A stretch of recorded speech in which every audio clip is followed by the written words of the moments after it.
Welcome to our In Focus discussion tonight on the Human Infrastructure Bill. It's a proposed $3.5 trillion budget resolution framework that would fund items like child tax care credits, paid family and medical leave, affordable housing, expanding Medicare, and ensuring a pathway to citizenship. Senator Bernie Sanders of Vermont joined us earlier via Zoom from Washington, D.C. to share why he supports the bill. Senator, thank you so much for being here. Why should people in Utah care about the Human Infrastructure Bill? How would it impact them? Well, it'll impact Utah, Vermont, and every other state in the country in the sense that for decades now, Rosie, while the very richest people in this country have become much richer, working families and the middle class have struggled. And what many of us believe is now is the time to develop policy that works for ordinary Americans and not just wealthy campaign contributors. So this is a little bit of what it will do. It says that if you are a working class person with children, you'll continue receiving that $300 check, which is so important in terms of enabling working families to be able to raise their children and has helped us already reduce childhood poverty by over 60%. We are going to revolutionize childcare so that no family in America has to pay more than 7% of their income and make pre-K for the 3 and 4-year-olds free. We're also going to expand Medicare so that the elderly people in this country can get the dental care, the hearing aids, the eyeglasses that they need. We're going to end the disgrace of the United States being the only major country on earth not to guarantee paid family and medical leave. We're going to greatly improve home health care so that the disabled and the elderly can stay at home rather than be forced to go into a nursing home. And we are going to deal with the existential threat of climate change. And when we do all of those things, we create millions of good paying jobs, improve life for working families. A concern brought forth about this bill is its big price tag. How do you justify the cost and where would we get the money from? Well, that's a good question. And I think at a time when 2 people in America own more wealth than the bottom 40%, and the gap between the very, very, very rich, the billionaire class, and everybody else is growing wider. And in some cases, these billionaires and large profitable corporations don't pay a nickel in federal income tax. When the pharmaceutical industry charges us the highest prices in the world for prescription drugs, and we're not negotiating prices with them, if we do all of those things, we can raise all the money we need to pay for this piece of legislation.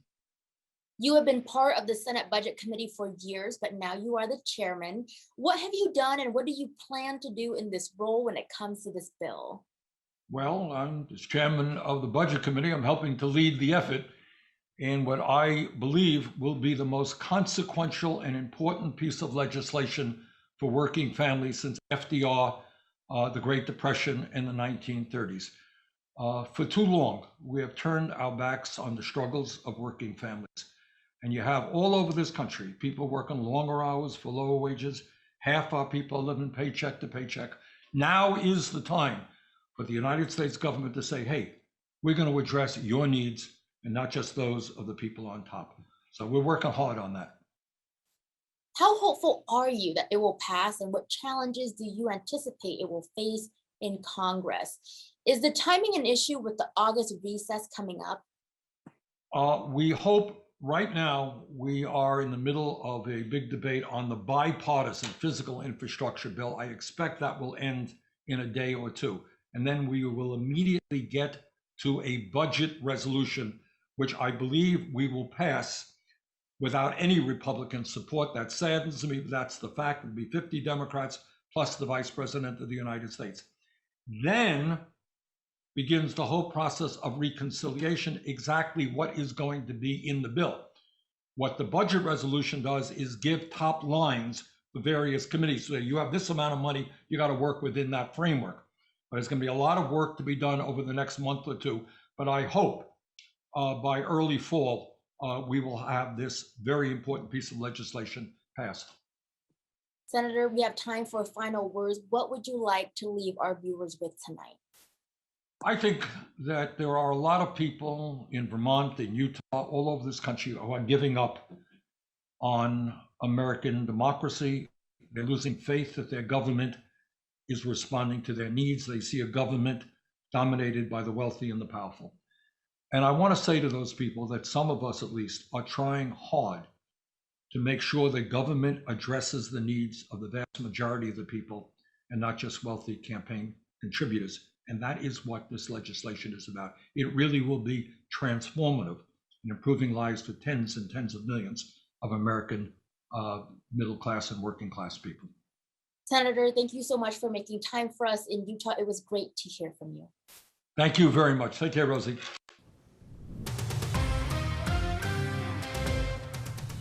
Welcome to our second In Focus discussion on the Human Infrastructure Bill. Earlier, we heard from Vermont Senator Bernie Sanders on why he supports the $3.5 trillion budget resolution. We turn now to our conversation with Utah Senator Mike Lee on why he opposes the bill. Senator, thank you for joining us. We'd like to start out our conversation with you with talking about why do you oppose the Human Infrastructure Bill? We haven't seen the bill yet. It doesn't yet exist. We know based on descriptions made of the bill that it's likely to be the king of all inflation bombs, dropping a massive, massive burden on an already carpet-bombed economy.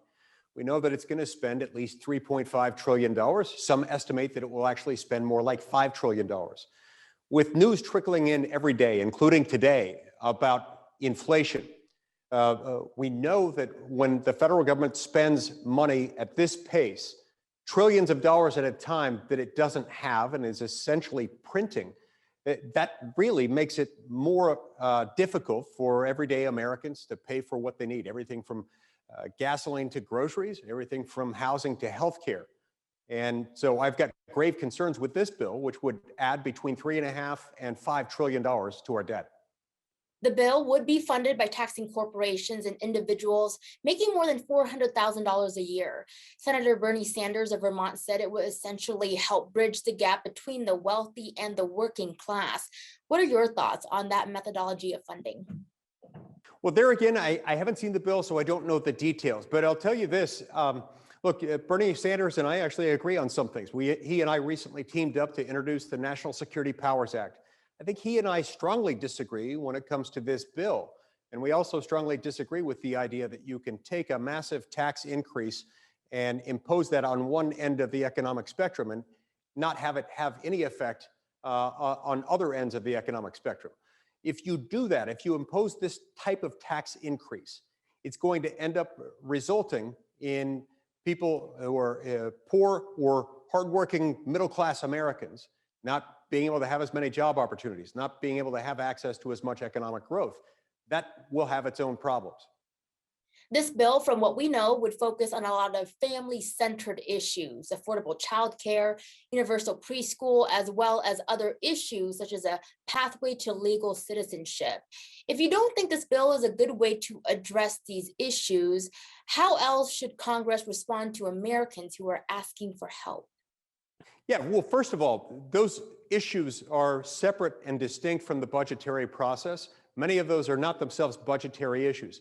Immigration laws, for example, are within Congress's authority, but they need to be dealt with separately as immigration bills and not through a budgetary loophole that would allow them to do this with a simple majority vote in the Senate. With respect to the other items you mentioned, those may well be worthwhile endeavors in one fashion or another. They're not necessarily matters for government, and they're certainly not matters for the federal government. We do the American people a grave disservice, especially the poor and middle class, when we assume that every problem is a government problem and every government problem is a problem for the federal government. How do you think this bill is going to do in Congress, and what challenges do you anticipate it will face in Congress? This bill, if it passes, will pass strictly along party lines. You're not going to see a single Republican in the Senate voting for it. You're not going to see a single Republican in the House voting for it. The closer question in my mind is whether every Democrat in the Senate and every Democrat in the House will vote for it. If they don't, particularly in the Senate, then it won't pass. Senator, we have time for final words tonight. What would you like to leave our viewers with? When politicians tell the American people, you need me, very often what the American people should hear is that The politician needs them, not the other way around. When politicians try to gain popularity and praise by spending a whole lot of other people's money, people that the government itself doesn't have, but for the people, it always ought to sound alarm bells. Because when government spends an enormous amount of money, particularly money that the government doesn't have, what that ends up doing is making every dollar that people earn go less far. Look, from one year to the next in our economy, we have roughly the same number of goods, the same basket of goods that can be purchased. When the government just churns out money by the trillions, adding to the debt and deficit each year by the trillions of dollars, it accelerates inflation, meaning there's more money in the economy, but each dollar goes less far. For most Americans who are living in one way or another, paycheck to paycheck, or on a limited budget, as most people are, that means that they're going to be made poorer. Their standard of living is going to go down when the federal government is just printing more money and purporting to benefit all of them. It's really important to remember that, because very often bills like this one will make a small handful of people rich. There are a small handful of other people who are well enough off that they might not feel as much of the pinch. But everyone else, most Americans, will be made poorer as a result of legislation like this. Senator, thank you so much for your time. We appreciate it. Thank you very much. Welcome to our third and final In Focus discussion. Now that we've heard both the supporting and opposing arguments on the human infrastructure bill, we turn now to some analysis. Rounding out our conversation tonight in studio is Devin Weiser. He is the executive director of the Olene Walker Institute at Weber State University. And via Zoom is Professor Mark Showalter, who teaches economics at Brigham Young University. Thank you both for joining us tonight. Devin, we will start with you. Can you talk about the process for this bill? Democrats are running it as a budget bill. Can you tell us why they are doing that and what needs to happen for it to pass?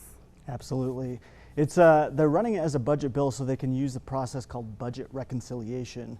And that is basically for two reasons. One, it's not subject to the filibuster, so senators can't just talk and delay it forever. And two, it only needs a simple majority to pass. So right now we are an evenly split Senate with 50 Democrats and 50 Republicans. So what they will need to do is retain all 50 Democrats and get the vote of the vice president in order for this to pass. And so that's their goal, and that's what they're going to try and do throughout these next few months. So it's all strategy. Yes. It sounds like. Mark, let's turn to you. Can you talk about these types of spending bills? The federal government has passed several spending bills in the past. Do they help the national economy?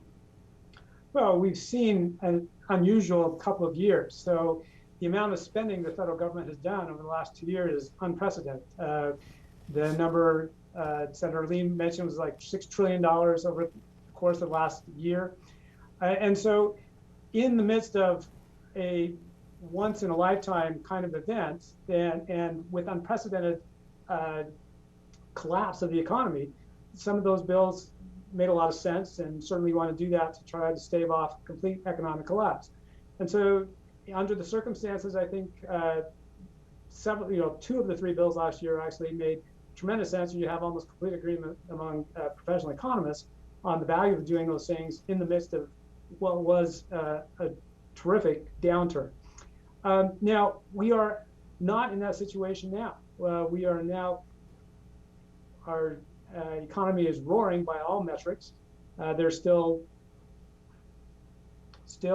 places we can go, we can still improve, but we're not in an emergency situation. And so consider that we weren't in a good fiscal situation in the federal government before the pandemic. So we were running $1 trillion deficit in 2019, so the year before the pandemic hit, and it was looking worse. So we have less revenues coming in than we have expenditures promised. And so now we're talking about adding to that this enormous bill. And so it makes one wonder a little bit about the wisdom of doing it in such a quick fashion, where we weren't in a good fiscal situation to begin with, and this doesn't look like it's going to help things out, although it's right that we don't have the details on it. So Mark, follow-up question for you. What is wrong with deficit spending? Well, there's nothing in particular wrong. So there are certain situations. So if you think that running a deficit will increase your ability to pay things back in the future, so you invest in infrastructure, for example, or you invest in other kinds of things that are going to produce a return in the future, then your economy grows and you're going to be able to pay those debts back because they're going to have a return to them. And so deficits of themselves aren't a particular problem in a growing economy. And the US has run a deficit for almost all of its history, with a few short exceptions.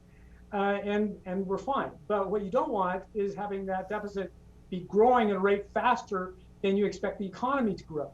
And we are at that point where we've got deficits growing faster than our projections on what we're going to be able to pay back.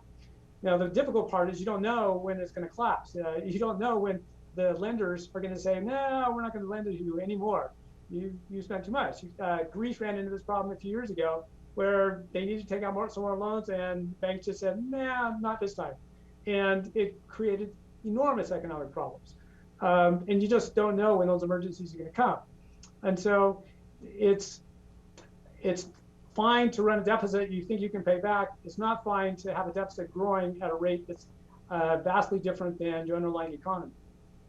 Mark, stay with me here. One concern that Senator Lee brought up was that this bill could cause inflation, and his answer kind of confused some people, especially because the funding is supposed to come from taxing the wealthy. What are your thoughts about this, and how likely is inflation to happen?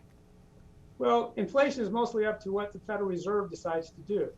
Now, for the last year, the Federal Reserve has more or less printed money in the way that Senator Lee talked about, where the government would issue debt, and then the Federal Reserve would buy that debt. And so then the way they'd buy it is they print the money and give that to the federal government. They go and spread to give to people in their bank accounts and whatever. And so we talk about that as monetization of the debt. And so that's happened for much of the last year and a half. Now, if the Fed continues to do that, so if we take out $2 trillion worth of debt to pay for this new bill, and the Fed goes and buys all that treasury up, then that's going to be inflationary. If it doesn't, and it's unclear, it's not clear how much is going to be taxes. If it's all taxes and debt that's not purchased by the Fed, then that's not going to be inflationary, meaning that all prices are going to rise at roughly the same rate. The bill will have effects on particular targeted areas. So it's targeting community colleges. That means likely that the tuition at community colleges is going to go up for people who aren't being subsidized. It's targeting daycare, preschool care. Because now there's lots of government money in that, those prices are likely to go up. So it'll be targeted, even if the Federal Reserve doesn't monetize it, but it wouldn't be an inflationary thing that spreads across the whole economy like what we've seen over the last year. Devin, what are your thoughts on how this bill will be paid for? Yeah, so as Senator Lee pointed out, we haven't exactly seen the language yet that will be coming. It's just sort of starting the process. But we anticipate that it will be paid for by raising taxes, particularly in 4 areas. 1, raising taxes on corporations, raising taxes on Americans in a higher tax bracket, raising taxes on capital gains, and raising what is colloquially known as the death tax, meaning that Americans would be able to, leave less wealth to their children when they die. The reason why the Republicans have an issue with this is because they don't believe that the effects of those tax increases can just be siloed off into that one segment of the population. They think that by passing these tax increases that it will basically leave less money in the pockets of all Americans. Devin, let's talk about some of the individual parts of this bill. There are a few buckets of funding, and one is for families. Could you discuss the money for pre-K education, paid family sick leave, and the child tax credit? Absolutely. Yeah, they're looking to have universal pre-K education. So for all children 3 and 4 years old, they would have access to taxpayer-funded or government-funded child care or education, however you want to look at it. In addition, you mentioned a couple other provisions, and there will be many more provisions because, as we've noted before, this is basically the top line. What they're working on this week is the top line ideas for what will be coming through the process. And then what they'll do is not to get into the procedure too much, but what they'll do is they'll send it out to all of the committees that have jurisdiction, and they'll go and get into the details. And as we all know, the devil's in the details. So we'll see how it all shakes out in the end, and then Senator Schumer today, he said that they're anticipating a September 15th return. So that's kind of the deadline he's given to the committees. We'll see if they can hold up to that deadline or if they'll have to extend. I imagine these negotiations will be tough because, as I said, they're going to have to keep all 50 Democrats. They can't afford to lose one Democrat. It's so close. Mark, we have some time for final thoughts. I was hoping to maybe get some of your feelings about the climate change part from an economic perspective. Is there a point where the federal government has to act within a financial component? And what would you like to leave our viewers with tonight? Well, so on the carbon tax, on the climate issues, that's certainly a major part of the bill. One of the things that is a mantra among economists is if you don't want something, tax it. Okay, you want less of it, tax it. And so the economists' favorite remedy for dealing with climate change, one, you recognize that the private markets aren't going to handle climate change very well because a lot of the things that's emitting pollution, people aren't paying any cost for that. And so when we drive around in a car, we're not paying any attention to the amount we're contributing to global warming. And then when we're warming our house with electricity, we're not worrying about the coal-fired plants that are emitting pollutants that are contributing to that as well. And so one of the answers that would help on this substantially is start taxing global emissions, a carbon tax. Now this bill goes part of the way on that by taxing foreigners who try to import things that use carbon for the production process. But they miss the big part of it, which is taxing emissions in the US.